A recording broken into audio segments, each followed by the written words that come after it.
Months after the swift closings of some Southwest Key facilities in Arizona, two of them are trying to reopen. Yeah, the Southwest Key program is known for housing children brought to the U.S. from other countries illegally.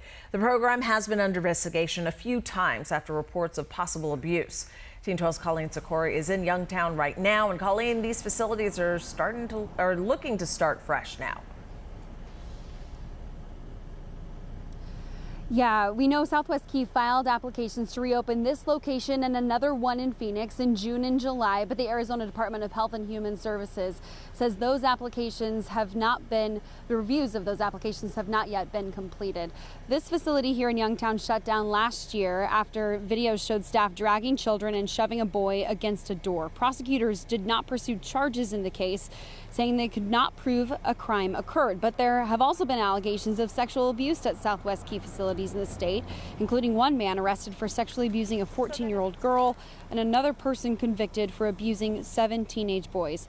Another state investigation also showed the nonprofit did not fingerprint all their employees. Because of that, 2 shelters, including the one here, were closed, and Southwest Key paid a fine as part of the settlement with the state. They were also not allowed to accept any more children in Arizona facilities for several months. Now, Southwest Key said in a statement to the Associated Press that the issues that caused these locations to close in the first place have been resolved, and that they are committed to safely reuniting children. We're live in Youngtown. Colleen Sikora, Today in AZ.